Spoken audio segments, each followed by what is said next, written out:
Hi, and welcome to Talking Sports. My name's Ormie King, and me and Steve Gage are putting this on. And I want to tell you today that we have a special guest here.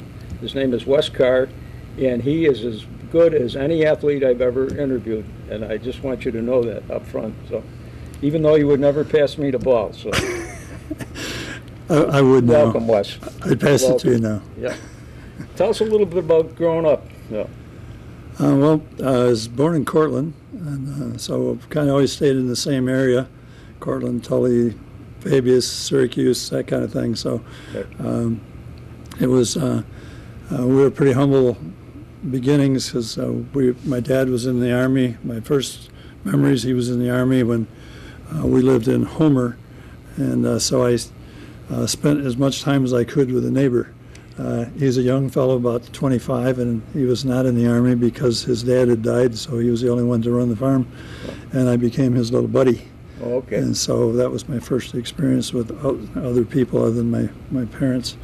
So I spent a lot of time with him, and that's where I kind of got a love for horses. Horses. It was before actually I wasn't big enough to play sports or anything at that time, and they didn't have them back in those days. So Right.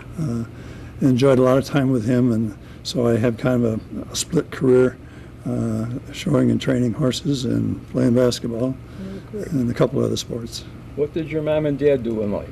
Mom was a housewife until the kids kind of got grown up, and then she went to work at Fabius Cafeteria, and she became the cafeteria manager there for 25 years. And she just passed a couple of weeks ago, and she was 96 years sorry old. to hear that. I didn't realize that. But she made 96, which is amazing. Oh, that's pretty good. And Dad was a jack of all trades. He was a farm guy, and he worked for Agway. It was GLF Petroleum at that time. And he went through their system until he went to the Army. And then he ended up in Tully, and that's when we ended up moving up to Tully. And but he was involved in sports from the time he was a little kid. Did you go all the way through school at Tully, or? No, actually, we kind of graduated from Tully in 7th grade. And Seventh grade, yeah. my brother Larry's a year and a half older than I am, Okay. and so we're like that. Okay. And we moved to Fabius, which is our biggest rival. And so right. we've been winning all we could from Fabius, and now all of a sudden we got to go over there and play with them and be on their team. And our biggest problem with going over there was the coach.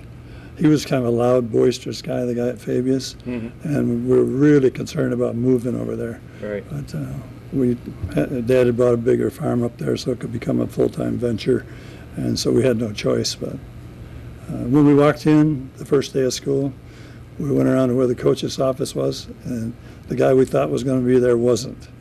It was a new coach, and it was the best thing that could have ever happened. He was a wonderful guy. And Is that right? yeah, Al What Clements was was his name? Al Clements was our coach in Tully, which he kind of was sad to see us go. Oh, sure. You can go next door. Right. But George Stimmick was the guy who was the coach at Fabius, and I didn't learn about him until maybe 4 or 5 years ago, and he was only at Tully 2 years, but he has a lot of effect on a lot of people. And he was a POW during World War II. He walked all the way across Europe. He escaped from a prison camp in Poland twice. And why they didn't kill him the first time, I don't know. But he was resourceful, and he got back to this country and became an outstanding phys ed person and then a guidance counselor. So. Well, your brother Larry, he was a little taller than you were, wasn't he? No, he's 5'10". Oh, so 5'10". He's 2 inches shorter than I am. But he was a good basketball player. He's too, outstanding at everything. Right. Yeah. Right. So that helped me in my development because he was a year and a half older, so he was a little bigger. Right. And then along came 9th grade, and I got bigger than him. But he was very resourceful in everything he did, and we played a lot of bloody matches out against the barn door. How many years did you play varsity ball? I played 4. Four. Yeah.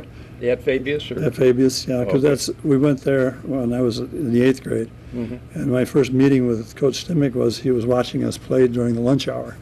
And he came over to me and asked me, he said, "You're going out for the team, aren't you?" And I said, "No, I'm only in 8th grade." He said, "We'll talk next year."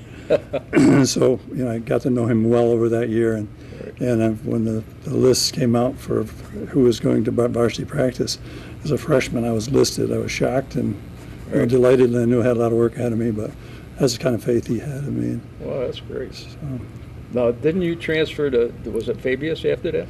yeah, that's when we went to Fabius. Okay. That's When where you George went, Stimmick was, yeah. You went from Tully to To Fabius, right? Yeah, 5-6 miles down the road. Am I right when I say this, as I recall, but all the time that you played for Tully, you never lost a game? Okay, we never lost To to Fabius, Fabius. right. Right. But when you went to Fabius, it reversed itself, right? And that's why Coach Clements from Tully was kind of sad to see us go. Right. And the small schools, there's only 15 athletes because these are D schools. Sure. So if you lose a couple of your main guys, why, it's hard to make up for that. So, Right. It wasn't that we were so great, it's the fact that we tipped the balance when we went there. Your dad had a lot of cows, I think, right? Didn't you Yeah, have to right. milk some cows every day before the school bus came? Oh, yeah, every day. There was no getting up and getting on the bus and going. We were in the barn at 5 o'clock every morning. Right. And there we had just 40 cows. Wow. The previous little farm we had was 15. We milked by hand, but Wow. we had milking machines here and this kind of thing in the Fabius area. Wow. So Now, what did your dad do mostly? he worked for GLF, which became Agway, Okay. and he was a salesman. Okay. And he did farm everything you have to do on a farm. So he was there in the morning, and then he took off. Actually, we couldn't really get rid of the guy because along about You were trying to get rid of your father? Is that what you're saying? kind of. He was kind of strict, but he was fun also. But when the school bus pulled in, there's my dad.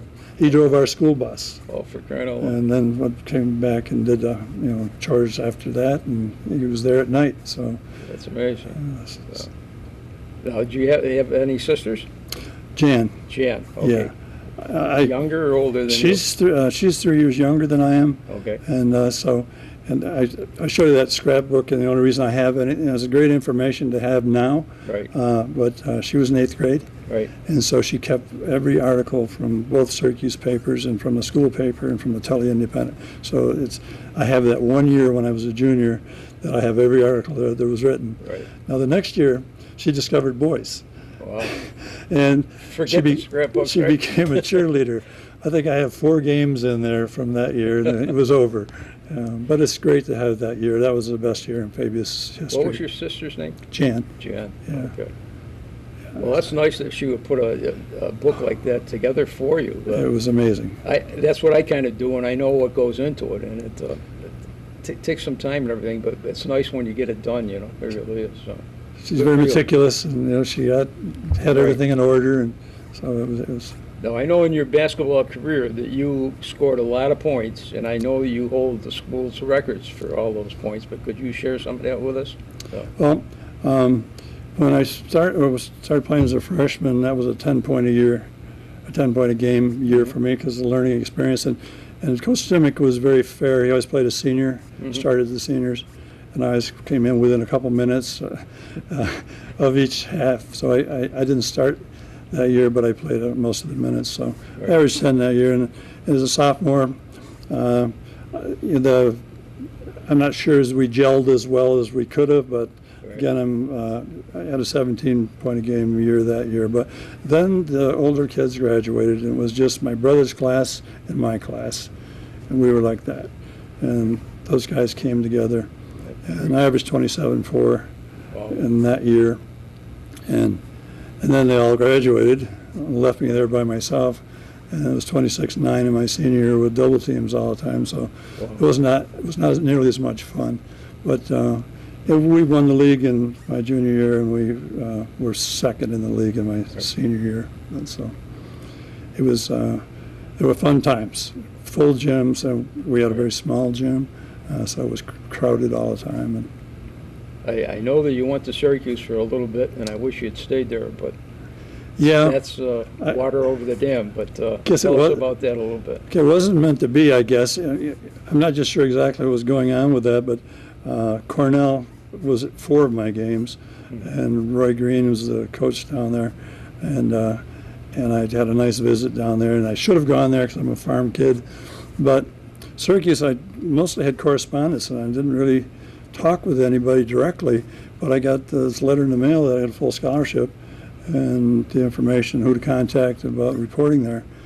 So I went there. There was 39 guys at the first practice, and by the time the first game came around, there were 12 left, Wow. and they didn't cut anybody.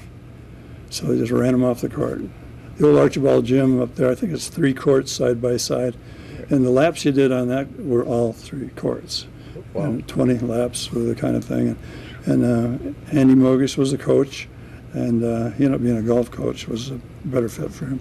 But so he was really old school, Right. and everything was about the centers and the forwards and the guards had. Their only job was get the ball up and get it to them. So, I don't know why they recruited me, because I was a high-scoring guard, but Right. they did, and Right. I was glad to go there. But Mark Gooley was a varsity coach, and he was having health problems. So Mr. Mogish was under a lot of pressure trying to keep all of it going. Right. And so, mid-year, I decided that was time to go do something else. Probably the highlight of my time there was playing with Ernie Davis, and Right. Wow. everybody pretty much in the sports world knows who Ernie Davis was. He was a nicer guy than he was a great athlete. Yeah, he was a terrific guy. He was, and at that time, there was only him and Sid Roberts, the only 2 black kids Right. on the team, so they felt a little bit pushed aside, not, really pushed aside, but so we always sat together, and it was Right. a joy to converse with him. He was, Terrific guy. terrific guy. I was hoping you'd team up with Jim Brown, because I'm a Cleveland Brown fan, and I don't think they've won one game this year, and other years they haven't won many. But going back to Ernie, though, I played for Auburn High in 1956 when we were undefeated in 26-0, and we ran up against Ernie. He was a sophomore in Elmira, and we played in Elmira. And on this particular night, Bert Richardson scored 2 touchdowns, which gave us 12 points. Ernie scored one right away, and then we had to give up the ball, and they punted to him, and I'm an end, so I'm the first one down the field. So he gathered in the ball, and I'm trying to tackle him. Now, he weighed 185 when he was a sophomore. He was only a sophomore. Okay. I'm a senior, and I weighed 150 pounds. He dragged me like 10 yards down the field before 2 other guys could come and take him down. It was unbelievable. But it was a lot of fun. We tied that game, and then they played here in Auburn the next year, and they kicked the hell out of us, 26 to something. But I graduated, so I'm not going to take credit for that one. But he was really something. He's a nice guy. That's interesting, because I've talked to you a few times and at the Y and that kind of thing, but I didn't realize that you had that experience with him. Oh yeah, that's the only Sure. experience I had. He wouldn't have known me from Hill of Ames, I'm sure. But like I said, I was always hoping he would go to Cleveland, but it didn't come. So. My best outing against him was in a practice where my brother, who turned out being a Hall of Fame coach in the high school level, but he was there to see that practice, and I blocked 6 of Ernie's jump shots. Okay. And so that was my winning night against Ernie. But Wow. he was a good sport and all that kind of thing. So Yeah. he didn't Very good guy. he didn't just knock me down and go on by. Yeah. Now, your wife, didn't she work up here for a while? Yeah, she was here 18 years. 18 years. That's Yeah. quite a while. Yeah. So she knew most everybody, the teachers and all, because working in the HR department. So Oh, okay. Well, good. she retired from here. I don't think I've met her before. Maybe I have, but I don't think so. No. But I would not have had the opportunities I had Right. without her, because who puts up with all that basketball, and who puts up with all the horse training and that kind of stuff? But she was. But you do all the washing and cook all the meals. I know that. But I do some. at least you tell me that. So. It's not all true. It's not all true. Hey, growing up as a kid, did you have any part-time jobs you had to do? You probably didn't have time to do them. Well, did you? we bought that farm on top of Song Mountain. It was before it was Song Mountain Ski Resort, and it was hard scrabble. Everything was by hand. Didn't have power when we first went there. Indoor plumbing the first year. Wow. So from the time I was 8, there was no room for any part-time jobs. Right. So Wasn't it 100 acres that your dad it was had? 100 acres right on top That's of what I Song thought, Mountain. yeah. Of course, we sold it to the people who sold it to Song Okay. Mountain. So we didn't make anything off that farm. Wow. But That's a lot of land to take care of. It was. Whatever you have to do with it. So, yeah. yeah, because there was no tractors. We didn't have tractors. I mean, Right. people did. So we did all the work with horses. Another reason why I got a pretty good connection with horses. I just found I had kind of a knack to Right. train them, and so it was a nice place to spend your time when teenage kids. Sometimes you want to think by yourself, and if you go out and take a ride in the woods, why, that's better than stewing around in your bedroom or something. But you showed me a couple of those pictures. They're unbelievable, really. There's some really nice horses there that I got the opportunity to train. Yeah. Well, you were always horsing around, so. Yeah, a little bit. A little bit, yeah, absolutely. I got the scars to show for it. How about some of your funniest moments? Everybody has them, but any you can talk about? Well, it was a combination of being funny and not being funny. When I was a junior, that was our 1957 year, where we had a great season, won to all three sports and the championships in all three sports. Our coach was a track guy, and we had no track team, and he wanted to do something in the worst way, so he put together 6, 7 guys to go to Tully for the finals of the track season, and we didn't have any dual meets. We just showed up over there with permission from the league. Right. And so I was throwing discus. I learned that in 3 weeks. I was helping Dad with chores at home because my brother was a star baseball pitcher, so somebody had to be home. Right. So I took the discus home, and I self-taught at home to throw that. So we end up going there for the meet. All these buses and all that stuff. We came in our station wagon, so when it came time for the discus, I'd never been to a track meet, didn't know how things worked, but I was fortunate to see 10 or 12 throw before I threw. Right. And so I stepped up to throw, and this kind of grouchy official said, "Step in, son." He said, "You'll be disqualified." And he said, "What's the problem?" I said, "Well, the guys marking out there, they were going to mark the throws aren't back far enough." And so he thought I was pretty arrogant, I guess, because these guys were standing about 90 feet, and the throws have been going around 100, the better throwers. And he said, "Just step in and throw." So I stepped in and I threw, but he gave me the impetus to put a little extra on it. So I threw it about 60 feet over their head, and they were scrambling. They were running like crazy to get a mark, and they got down there and they couldn't find a mark. So he came back, not apologetically, but he said, "You'll have to throw over." So that was okay with me. I figured I could do it again. Right. And we had 3 throws. So I went back into rotation, came back up the next time. So I thought, well, I'll just step right in there and throw. I stepped right in there to throw, and he said, wait, let me move these guys back. So I moved them back, and I pulled it in around 150 feet. And I was, 40 feet farther than anybody else had been throwing. So that was my hold up first. For a long time? Yeah, it about 15 years in the county and 59 years at the high school. Wow. That was just broken in June this year at the state meet. That's amazing. A young fellow. Wow. And so it was kind of funny because of that official. Oh, yeah. And he couldn't find the mark, and and of course that my statement now is the longest throw ever in Fabius history was that one. Right. That was never measured, not the one that they measured, because I'm saying that's 15 feet further than anything else. But that's great. Well, any other sports you played? Primarily just we had a bowling team. Right. This is the way things were back there because now the guy who coached the bowling team was also a football coach, which we just dropped the year before, and he drove the bus. He paid for our bowling, and things like that. These were just kind of in between sports to fill in. Now, I didn't play baseball because I had to be home, right. And I was training horses too. So, but I'm primarily a basketball horse guy and a little bit of discus. Wow. I first met you down at the YMCA. That's the first time I met you, and we played a lot of basketball together. Right. I thoroughly enjoyed it. I got a kick out of it. I was reading your scrapbook that was put together there, but the guys that feeded you at a end of the year dinner, and they gave you that was really nice. It was really nice, and it was quite a group you had there. It was a great group back in the 90s. There was, Do you recall who they were? Well, I remember Chucky Maduro. Chuck, oh yeah, Chucky was there. He's a little ambassador, but Johnny Exner.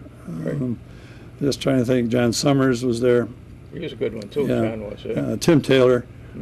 He's from Skinny Atlas now, but he's a lifetime member at the Y. Stretch Wright, Gary Wright. Big Stretch, yeah. So Mike Brady. And I ended up playing with some of those guys later on, but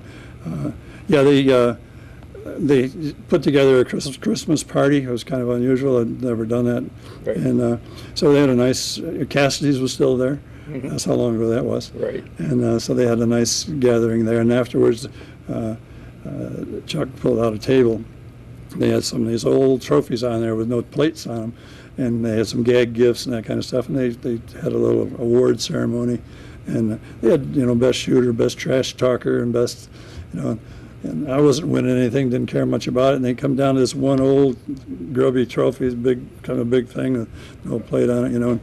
They said our final trophy goes to the guy that everybody wants on their team, and the guy you'll always learn something from. The guy always insists that you shoot when you're open. The guy always insists that you play your butt off on defense. And this is the Y's best all-around player, Wes Carr. And I could have fallen off my chair. How about that? That was, you know, and that's of 2 trophies that I saved. I donated all my trophies from horses and from basketball. Wow. I have that one. And so I'll always have that. Great. That's in Florida. That's neat. That was neat. I know they thought a lot of you. I know Bob that. Gallagher was the other guy that emceed that meeting, Big Bob. Big and he Bob, played with yeah. us regularly. Another great guy. That's pretty There's cool. so, I can't even mention them all because, as you know, as we get older, the names are hard to come by. I know everybody, but It's hard. No Right. question about it. Yeah. I hate to slight anybody because they're. Would that be one of your proudest moments, or? Yeah, because that's what I saved. I Right. saved that trophy because that meant more to me than the ones with the MVP stuff and all this kind of stuff on it too. That's So, great. yeah. How come you don't have a nickname? That's what I want to know.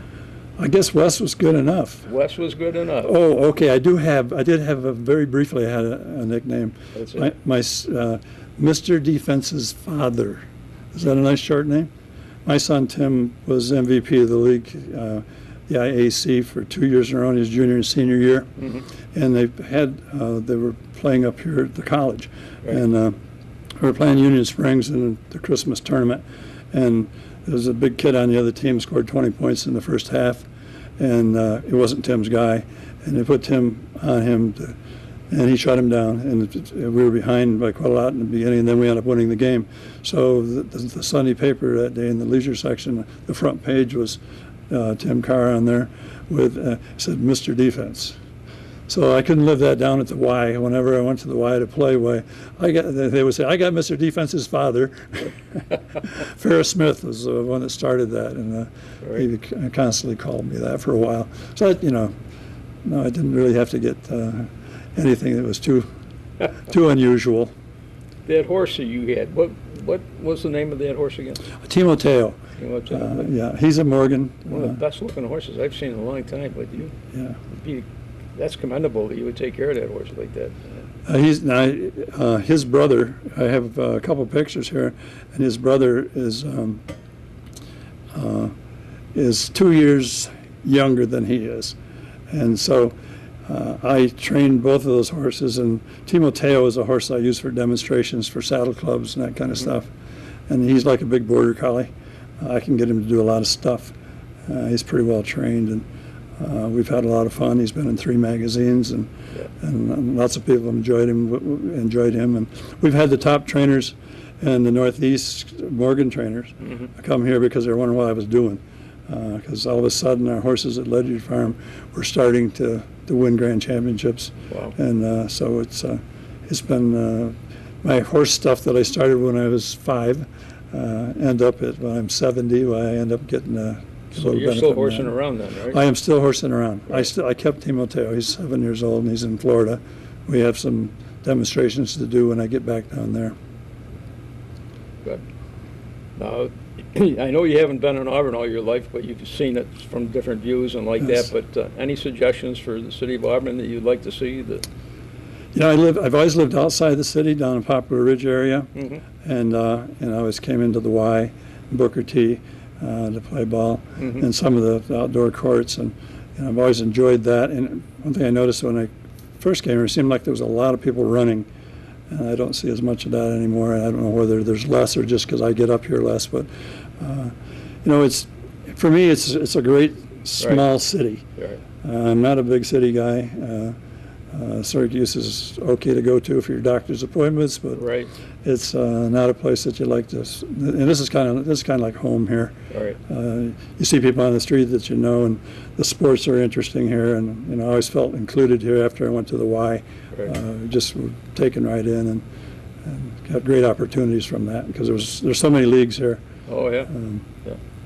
It's like going back to what you're saying about running, but if you look at the number of cars on the road today, boy, that's a big reason why there aren't a lot of people running on our streets at all anymore.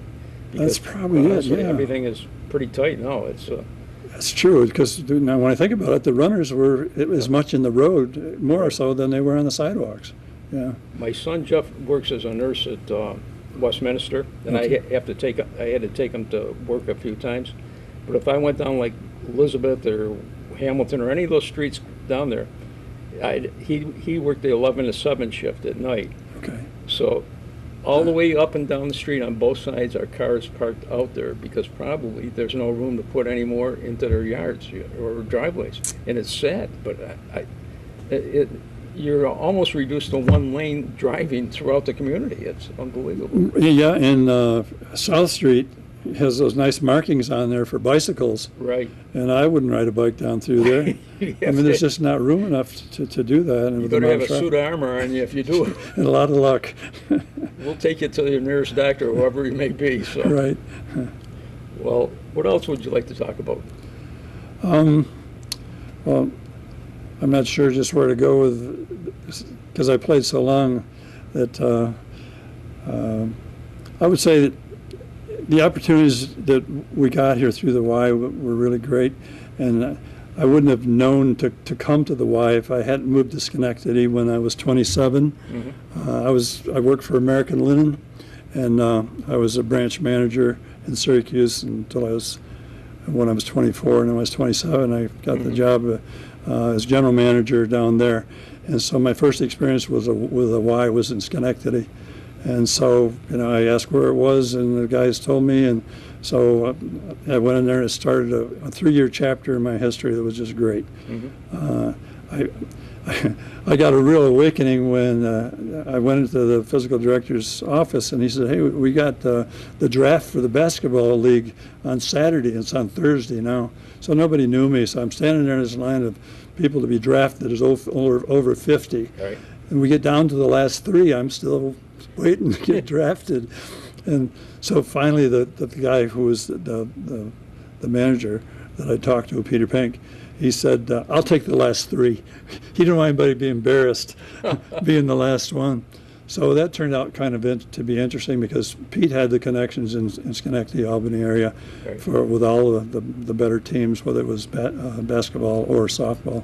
And so I ended up, he gave me a second career down there. I played the first game, scored 15, 16 points, and afterwards he said, "Wes, you're getting a lot of open shots you're not taking." So he said, "We're not going to win unless you shoot a little more." So I hit 40 the next game. Wow. And he said, That's a little more. He said, "That's more like it." But so along towards spring, while they were throwing a ball in the gym, and they were pitching some softball, and he threw me one, and I pitched it back into him underhand. And they said, "Hey, come back over here." So it was Pete Pink again, and he said, "We're getting ready for our summer league," and I said, he said, "We'd like to play a lot of extra games this year because the league is just not enough." So we ended up playing 55 games that year. We played 50 the second year. 2 years we did that. Wow. And we only lost a couple out of 105 games. So it was, he was a great connection. The Y was a great connection for me. Mm-hmm. And then from there I got into Rotterdam City League and the Schenectady City League and JCC tournament, all of which we were fortunate to win. Right. And it was, I didn't see those guys again until the senior games when we were in our 50s. Oh, no I saw a couple of them in Syracuse, yeah. That's great. That's great. Let's see. I know you received a lot of honors, but how about sharing some of those honors with us? So, probably, in high school, I was fortunate enough to play with a really good team in '57. My brother was on that, and we had a 6'7" center. So we were not. He's only 15, but so we weren't expected to do anything. But we ended up winning the league, and we went up to the finals and the sectionals. But that year, I was the only unanimous selection for All-Stars in either division, which A/B division, we're the CD division, and so I was selected as captain of the All-Stars that year. And then same thing the next year. I was the only And the coaches selected you, the opposing coaches who selected you, so there wasn't players weren't involved. So it was really a great honor. As I look back on it, that if my sister hadn't saved all these articles and stuff, boy, it wouldn't have been as Nice of her to do. It was. Yeah. And there's, Now, what's her name again? Janice. Janice. Yeah. What does she do now? She's a retired school teacher. There are all kinds of school teachers, and my brother, of course, is phys ed and administration, and he has 3 or 4 of his kids are teachers, and one of his son-in-laws, That's and they all amazing. teach social studies, I'll teach those. except for Larry. That's great. Yeah. I'm sure your wife has instructed them on what they got to do, right? Without Right. a doubt. So. Let's see, what have I missed here? Let's see. Did you have Well- odd job? No, you didn't have time for odd jobs. No, There was no time for that. Well, actually, I set pins at Fabius Bowling Alley when we were just teenagers, and there's only 5 alleys there. So my brother and I sat together, and you jumped alleys, and he'd do 2, and I'd do 2 or 3. And we drew straws for who would do the 3rd alley, because there was leagues in 2 alleys and then open bowling on the other one. And so if you've ever been in a situation where you set pins, when that ball comes down through there, you want to be holding up on the rack, because the pins goes under, it'll kill you if you don't. But if you're setting 2 alleys or 3 alleys, jumping from, you have to remember which balls, which and all that kind of stuff. So we did that for a while, but our knuckles got so swollen that it messed up our basketball shooting. Wow. So I only did that for 1 year, but so what that did was they pay you back then? 10 cents a game. 10 cents a game. Right. Man, you made a lot of money then. That's right. What the heck? You bet. We were pretty important then. Right. Well, all we did, my dad just slacked off on our allowance. He said, somebody else picking up the tab. So that was only real, That's amazing. because there wasn't any time for anything else. But Let's see. Back then you didn't have playgrounds, right? Or did you? not the area they that didn't you- have courts. They didn't have. It was kind of by the time I graduated from high school, and they started putting tennis courts and basketball courts in. But so there was no courts to play on. Right. I played a little bit here in Auburn when we came here, but not a lot, because summer's a really busy time on the farm, so we didn't play as much. Right. Kind of sad, because I'm sure not just Auburn has it, but a lot of communities have problems with the heroin and drugs and everything Yes. else. And to me, that's one of the greatest things that we could do, is to give them recreation and sports Right. as an alternative to what they're doing. So We didn't even know what drugs were No. back then. you're right. We You know, didn't. Thank God. Right. Yeah. Cup of coffee or some kid getting into some beer was the Right. worst things that ever happened. You're right. Yeah, absolutely. Yeah. So, I don't know, we had a lot of fun here in Auburn. There's so many, this is where I spent, I came here when I was 33. Okay. So, then they started the over 35 league. Zinke, the Right. Deuce started that. Right. And unfortunately, I was 47 when they started that. Okay. So they invited me to a meeting because at the Knights of Columbus, because they were putting the league together. Right. And I found out they already had everybody. Then anybody left for me. So Larry Nobody left but they forgot Larry Ratliff. Well, Larry wasn't like that. Larry 6'6". I know he is. So Larry and I put a team in. It was pretty interesting. We had 4 or 5 guys, Eric Pittman and Tris Pittman from Skinny Atlas, who were outstanding players. We put together a nice team. We were undefeated, so That's great. it was. Good. I was fortunate to be awarded the MVP of that league. So that was time for me to retire. I tore up a shoulder that spring, so I lost almost a year with. I was torn rotator cuff and. How many operations have you had? 14. 14. You had one yesterday, and here you are today, and you're talking to us, and you had on your laryngitis, right? Then or something? I had 25 biopsies. You're doing very good for anybody who was just operated on, but I appreciate the fact that you took the time to come. So. Oh, glad for the opportunity. Yeah. But- Anything else you'd like to say? This Well, is we your played. mic, so. We played at the state level because we had to wait till we're 55, Mhm. and from 50 on to 55 is a long time to keep your game together. Right. And in the year that I turned 55, they changed the age for the senior games to 50.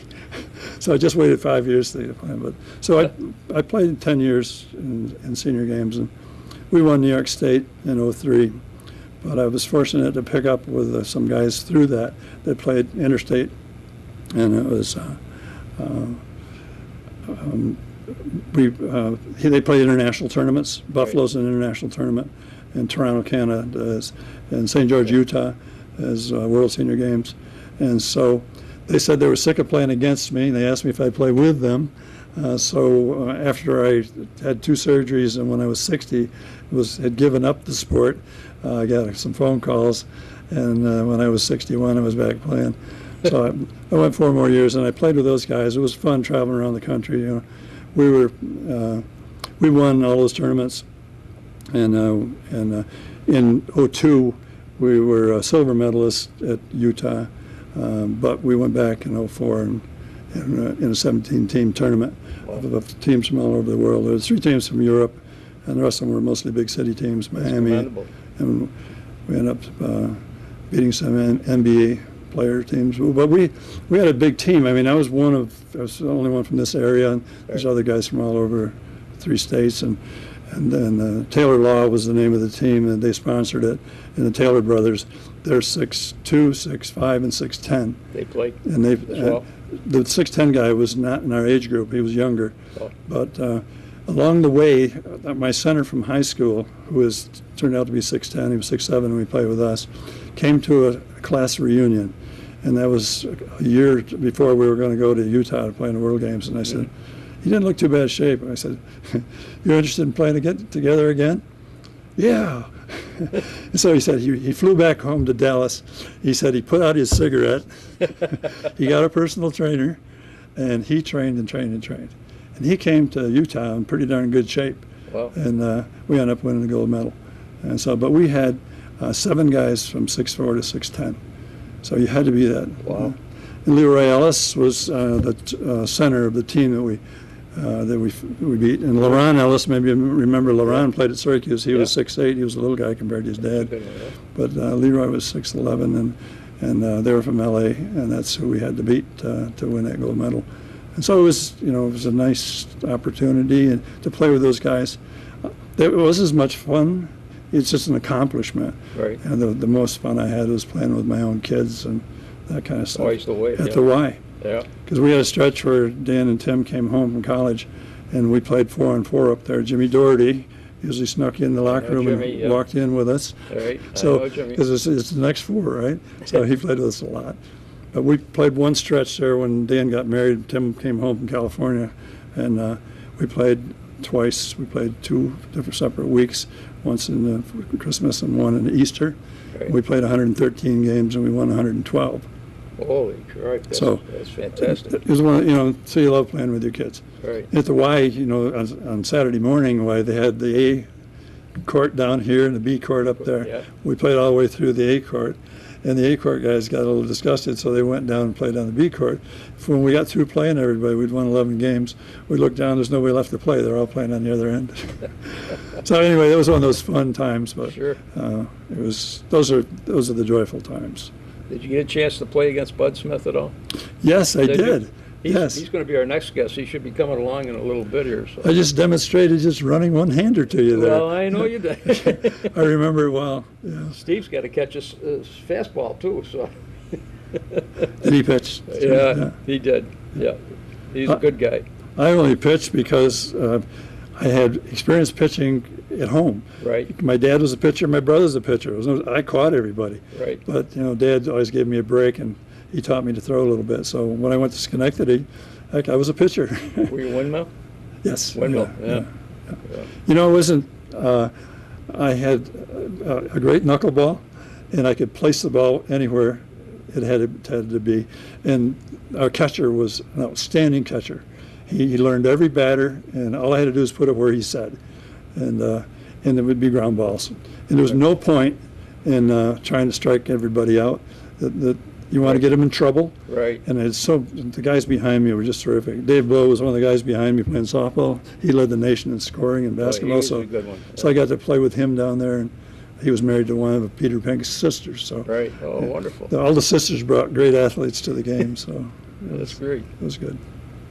I pitched for I started when I was 15. I started in the A-League they gave me a team, and I pitched until I was 42. But then Arthur stepped in, and and my whole body's like that. My toes are the same way, but I thoroughly enjoyed it. And I just did an article a couple of weeks ago, and it's about pitchers in Auburn. Now, there is no more fast pitch in Auburn. We don't have any guys that pitch fast pitch at all. Oh. And I listed like 100, and I think it was like 150 or 170 that formerly pitched in Auburn, New York over the different years, but not one kid has taken it up today. It's unbelievable.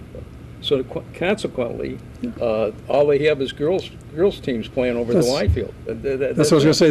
That's strange. And they play fast pitch, but there's no guys that'll play fast pitch at all. And they're darn good. Yeah, my Hadrian's niece set a national record. Mm-hmm. She picks 6 no-hitters in a row. Mm-hmm. Consecutive games. Wow! And when she pitched her 5th, which was 4 was the record, when she pitched her 5th, there were 100 reporters down in Stockbridge Valley, little tiny school down there, and they were lined up down both sides with cameras and all that stuff. And she pitched another no-hitter there. And was she pitched, windmill also? Or? Yes. Yeah. Oh yeah. Wow. She pitched 70 miles an hour. Wow, and, that's amazing. And she's a pitching coach now, so she makes her living. I wish more people would take advantage of it. It's a great sport. The computer and TVs has just done a big dent in it. It's sad, and the drug scene too. So it's a tough combo. Anything else you would like to talk about that we haven't covered? Well, I guess the horse thing was kind of interesting to me, and I did that for 32 years, and basketball is 55 years. And my wife said she waved to me on my way in and out. So it was, but I got away from the horse thing when I moved here, right, because we had a big dairy, sure, and a lot of land, a couple thousand acres of land that we were working. Wow. So, but when I had my first knee replacement surgery, right, I came back from Utah and scheduled my surgery, and I played 3 times a week right up until the night before the surgery. Right. Thursday night I played 2 hours of full court basketball on a 60-foot court, a small court. And I was the last one out, and I turned the lights off, and the next morning I had a knee replaced. So, and that was done there. But amazing. So my wife said, "You're getting pretty crotchety after 2 years with no basketball." And she said, "I think you should go back to horses." So that kind of started it, and I went back to that. That's a great article that you showed me in that book that they wrote on you there. That's a great article. It was. Yeah, we've been very fortunate. I went to Ledyard Farms. It was a place that I supplied hay to, because for 25 years I supplied hay to racetracks in Maryland and Virginia, and so my wife got me to get back into horses while I was supplying that farm, right, which is only a few miles away. And I asked them if they would board a horse if I had one, and they said, and I had a picture of her. They said, "Bring her in." She was a quarter horse, and it's a Morgan farm. Right. But so I trained her there and did demonstrations there, and then we took over the black horse, because I had to have a Morgan for Morgan farm. It didn't look too good for Morgans if you were doing all your demonstrations with that. But so it was a joy to, and I still do that some. So. It's been a pleasure having you here, and it's amazing how we run into each other. Where were we getting our parts replaced or whatever? But yeah, we were over to Moochler's. Talked about this, so getting rehab. I'm glad that you did it. So. Right. Anything else, Steve, that you can think of? I think that's good. Okay, we're good on time. So, okay. Yeah. Okay, I didn't know we were on time. Yeah. Right. I can't thank you enough, old buddy. Oh, it was a joy. Appreciate it. Thank you. And when you were walking out of Moochler's over there, you're kind of walking there with your head down. I said, "God, I think that's Ormie." So, and I hollered to you. You looked up, and we haven't seen each other in 20 years. Jeez, it has been 20. It's been a long time. Yeah. Shared a lot of good moments together. Yeah, absolutely. Yeah, my kids were impressed. I'll tell you, when they were little kids, they were teenagers when we first went to the Y, and you were there in the afternoon, and we ended up playing some 4-on-4 against some other guys, and right, it was Ormie and me and my 2 kids, and I mentioned that I was going to do this with Ormie, and Dan said, "Oh yeah, he's the great passer." Yeah, right. And he's 51 years old, and he's a surgeon. He's a guy. He climbs mountains all over the world, and he's thinking about going back to basketball. But he has to be careful about his hands, being a surgeon. But he recalled those days at the Y when we first started. So Tell him to do it as long as he can, because when you can't, you can't. So. Exactly, right. Right. We know Sure. that. And you need something to fill in the spaces with. Yeah, exactly. Yeah. So it's, for me, it's horses, and I've actually retired from Ledyard Farm 2 years ago, so Oh, good. in Florida, and now I've already got kind of hooked in down there to training and showing some people how to get some. What they're amazed at, they don't realize you don't just go out and climb on the horse and ride around. You know, you got to get a connection with that horse first. Right. You want them so when you call them, they come, and when you ask them to do something, they'll do something on voice command. Right. They don't think you can do that, and a lot of people can't do that. They just don't make that connection. But That's true. it was a joy. It's a joy to do that. It's almost as good as hearing that bouncing ball when you're walking in the Well, gym. that can be said for a bouncing ball, you know, Yeah, there is. without a doubt. So it's great. Well, thanks again. Thank you. So Good luck in the future. I should have brought my